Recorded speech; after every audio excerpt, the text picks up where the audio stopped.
What is up, guys? Justice here with another video, and today I have a video giving tips for people who are tall and who are doing the bench press.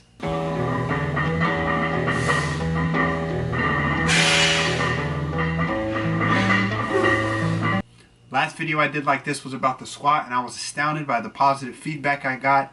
I was able to help a lot of people with that video, and I hope that this video does the same. So once again, today we're going to talk about the bench press. And so we'll start from the top with the hands, and we'll work our way all the way down to the feet, and I'll give you my top tips for you tall people, tall bench pressers for the bench press.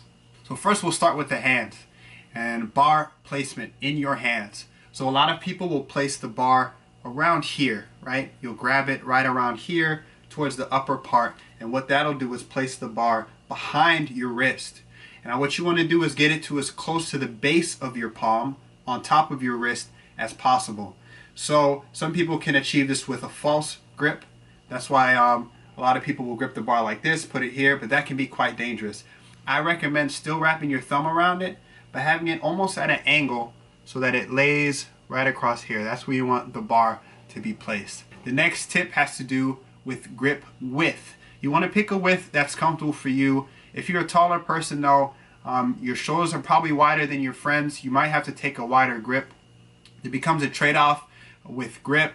The closer you go, the longer the range of motion, even longer for you because you're taller. The wider you go, the shorter the range of motion, but it also changes the biomechanics of the movement and the levers and stuff like that. So you have to play with that. I like to pick a width that has my joints pretty stacked, my wrist over my elbow and so forth. That's the kind of grip I like. But you want to make sure your grip is comfortable for you, and if you need to go a little wider, that'll help with the range of motion that you have to deal with as well. The next tip will go on to the upper back. Now it's very, very important that you set your back, your shoulder blades down and back. Keep that tight throughout the whole benching movement. And this is for anybody, but in a lot of taller lifters, when they're taller, skinnier, a little less coordinated, you'll see a lot of them with a very flat back and the shoulders popping in and out on each rep. You want to lock it back and keep it locked in. Having that extension be in the upper arm, the shoulder's going to move, but not out, not with movement of the shoulder blade. So you want to keep the shoulder blades nice and tight throughout the whole movement. Also, this is coupled with the arch that you should have in your back. By keeping that tight, poking your chest out, you'll also get an arch in your back, and that's what you want. That's going to decrease the range of motion. It's also going to help the exercise work your chest better and keep your shoulders safe. Another thing, while we're up in that shoulder region and upper back region, we'll talk about the angle of the arms. You don't want your arms to be in line with your shoulders at 90 degrees like this. You want it to be tucked somewhere around 45, maybe 30.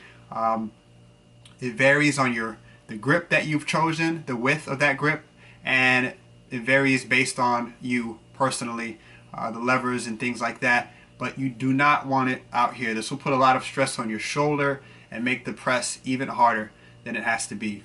The next thing, we'll move briefly to the core region. Like I said, there should be an arch in your back. Your butt should be on the bench the whole time, and brace that core as well.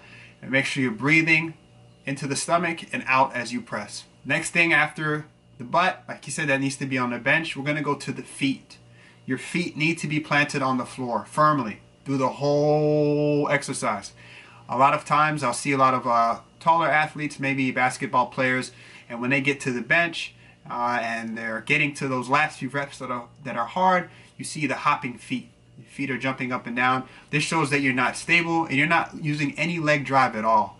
All force that we're able to generate, it comes from the floor. So you want to have those feet nice and planted and even be pushing into the floor as you're doing each rep. This will help you get more force. It'll help you also be more stable in general and help support your upper body with that press. So those are the top tips I have for you taller lifters. The bench press is going to be an exercise that is harder for you. I suggest as well that you work on some close grip benching, which will actually increase the range of motion since your arms are closer in together. It'll actually be a longer way up. This will help work your triceps, which will come a lot into play during lockout.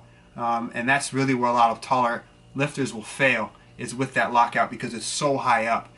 There's not too much you can do with the bench press, but if you keep those things in mind, arching the back helps decrease that range of motion. It keeps you more stable, things like that. If you really hone in on the tips that I provided, it'll help the bench be a little easier for you.